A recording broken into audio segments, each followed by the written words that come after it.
like that. But when you consider this young core that you've built and the potential to continue to build, how optimistic are you? What do you see? Well, I'm very optimistic. I know we need another high draft pick. We need to get someone out of this next draft class. And by the way, I can say this: it is a strong draft class, and I know we're going to get at least one good player in that first round that will blend in with the core that we have. And then I think in free agency, we need to get another really good free agent. So I'm counting on us adding a minimum of 2 more high-quality, talented players to the core that we've built. That was the voice of Fever GM Lynn Dunn on the most recent episode of Inside Fever Basketball. Hello, folks, and welcome back to High Fever, your Indiana Fever basketball podcast. Recently, in Fever News, Lynn Dunn just did an interview, and right at the end, she said that. So let's break that down.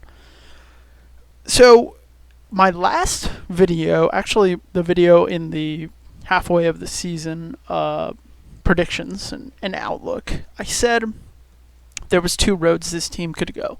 And I've always said from the beginning that this team goes the way of the GM, as does most teams. You know, most of your football or basketball, any team, soccer, all those teams go the way of the GM. What is the GM trying to do? Keep this in mind, folks.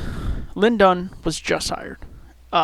She's got, 4 years, potentially. They're going to give her a lot of runway to try and turn the ship around. And look, to her credit, she hit it out of the park with Aaliyah Boston. She struck gold. Congratulations. Now, what does this mean? Well, does it mean that we're tanking? Not quite. I think, with a league with only 12 teams and definitely as small and as concentrated as the talent is in the WNBA, I'm not sure that tanking is 100% necessary. What I mean by that is a top 3 or 4 draft pick is going to net you a very good player. Okay, so I'm not saying we're going straight for the bottom. What I am saying is, if you're a Fever fan, and take this with a very large grain of salt, because, we could just be misinterpreting her words, or she could have just been meaning the wrong thing. But keep this in mind as you're watching these games. If you're wondering, Aaliyah's getting a little bit less minutes. We're playing Zowie B. I'm seeing Caldwell more. Grace Berger is getting a lot of run. If you see kind of weird stuff that's like, that really didn't make a lot of sense to maybe keep this player out for this long during the timeout, or maybe just stuff like that. Maybe, we're giving Nalissa Smith an extra week to get better, even though she probably would have been ready, after 2 weeks, or Lexi Hull might get more time to recover. Small stuff like that.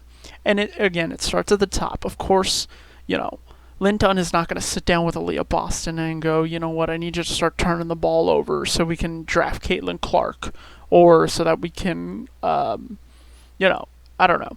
Just there aren't any doomsday scenarios like that in major professional sports. I would hope. But keep this in mind as a Fever fan when you're watching these games and you're kind of questioning what they're hoping for the path of the season.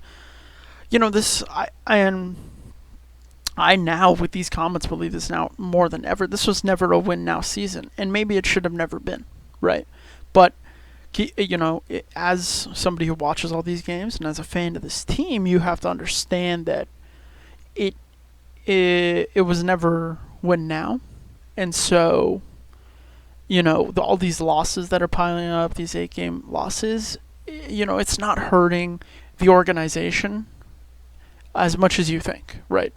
Lynn Dunn isn't restless at night because we had an 8-game losing streak, And so just keep that in mind.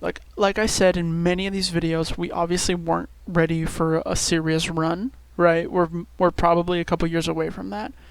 But this I think this small clip has definitely illuminated me about what is this organization doing? Where are we going with this season, and definitely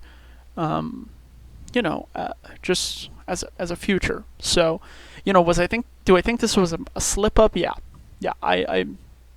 I don't think that the GM should be saying that I know we're going to get a high draft pick. That is not the thing you want to hear if you're on the team, if you're, the coaches, the staff. It's like, hey, we're still playing basketball. Like, we're still playing, what they think is hopefully good basketball. And so to know that your GM is already looking a year ahead, 2 years ahead, where you might not even be on the team, if you're one of these rotation players, hey, that does something to you. That certainly does. And I don't know why they left this in the interview. This didn't seem like an important question, or like they didn't have to ask this question. I don't know why, but there it is. And look, I don't disagree, by the way. I do think we need somebody in free agency, and I do think we need more pieces in the draft. But don't say that. So, what is the conclusion? Well, first off, I'm obviously glad that we got this insight that we obviously should not have. I don't know why they published this. Go watch the video, by the way. This was a pretty good interview, actually. But number two, the Fever are looking ahead. I don't believe it's full tank mode, but understand that this season is not what the Fever organization is looking for. Lynn Dunn has her sights set on draft picks and free agents. So those three things are, I think, what you can take out of it. I'd love to hear what you guys think. But this was some crazy news. Anyways, I'll see you for the next game.